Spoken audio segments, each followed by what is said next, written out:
मैं चाहती हूँ कि रीजनिंग में जो हमारे दोनों रीजनिंग के टीचर्स हैं वो आगे आ जाएं पहले तो, और आप लोगों को क्या महसूस हुआ, रीजनिंग में क्या अंतर लगा और क्या आया, ये जरा बताएं आप।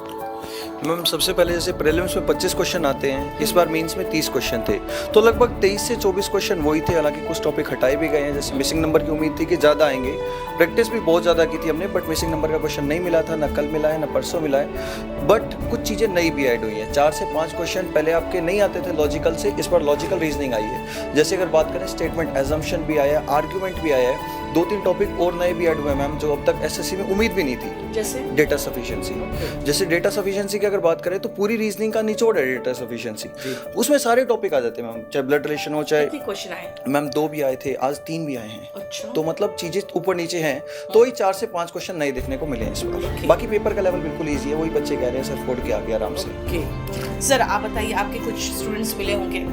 जी, पहले तो सर जैसा कह रहे हैं कि जैसा पैटर्न पहले था वैसा ही पैटर्न है, लेकिन कुछ चीज़ें नई ऐड हुई हैं। जैसे लॉजिकल रीजनिंग पहले भी पूछी जाती थी, पहले 2 चैप्टर पे बेस जो है बेसिक से उनका फोकस रहता था, एक तो अजम्पशन और एक कंक्लूजन। लेकिन इस बार क्या कर दिया उन्होंने, पूरा लॉजिकल रीजनिंग पूछ लिया। दूसरी बात, ये बिल्कुल मेरे अकॉर्डिंग एक्सपेक्टेड था, जैसा आप कह रहे हो लॉजिकल रीजनिंग आप भी लगातार कह रहे थे, आपने भी जब मेंस का बैच कराया तो सारा कराया, वो एक्सपेक्टेड तो था, क्योंकि जितने भी ऑफिसर लेवल के एग्जाम होते हैं ऑल ओवर इंडिया उसमें लॉजिकल रीजनिंग पूछी जाती है, और क्योंकि basically logical reasoning decision making ability से रिलेटेड होती है, तो आगे तक जब आप पढ़ोगे तो अजम्पशंस किसी भी चीज़ के बारे में क्या आपने अज्यूम किया वो पता होना चाहिए, कोर्स ऑफ एक्शंस प्रॉब्लम्स के साथ, कि अगर कोई प्रॉब्लम है किस तरह के कोर्स ऑफ एक्शंस करेंगे एज अ ऑफिसर, वो आपको पता होना चाहिए।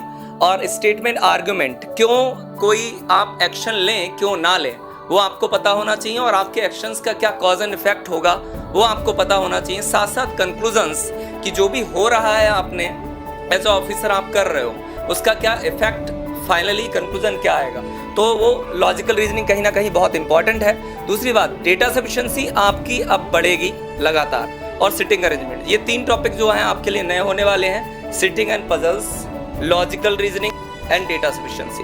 बाकी तो कर ही रहे हो आप, इन 3 टॉपिक्स को फिर से ध्यान रखें, sitting arrangement and puzzles, logical reasoning और डेटा सफिशिएंसी। आप कह रहे हैं सर सिटिंग अरेंजमेंट और पजल, सिटिंग अरेंजमेंट और पजल तो एंटायरली, जैसे मैंने बुक बनाया था वो तो मैंने सिर्फ पीओ के लिए बनाया था, क्योंकि सिटिंग अरेंजमेंट जो हमारे एसएससी में आता है एक आसान लेवल का आता है, तो उसी लेवल का आया है ना, कि उस लेवल पीओ का लेवल तो नहीं उठा दिया। देखो मैम सच्चाई बताऊं, मार्केट में जो हवा काट रहे थे ना, पजल आएगी, ये आएगा, इनपुट आउटपुट आएगा, ऐसा कुछ नहीं था। बस सिटिंग अरेंजमेंट का थोड़ा सा आप ये कह सकते हैं थोड़ा सा लेवल अप हो गया है। पजल भी नहीं आया है, सिटिंग अरेंजमेंट में थोड़ा सा लेवल अप है, लेकिन उसका पजल कह सकते हैं बिल्कुल बेसिक है, वैसा कुछ हार्ड नहीं था।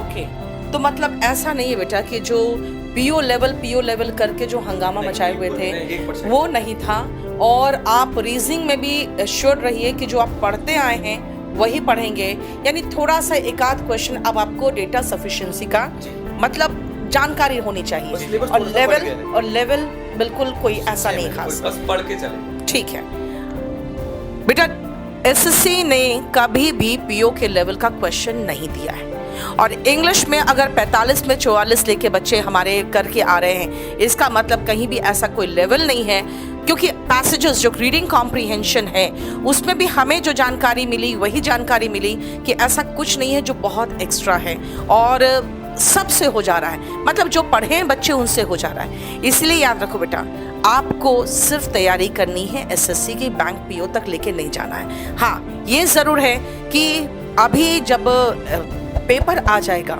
हमारे हाथ में तो सारी चीज़ें हम डिस्कस करके इनको दिखा देंगे क्या नया ऐड हुआ है, ये हो जाएगा।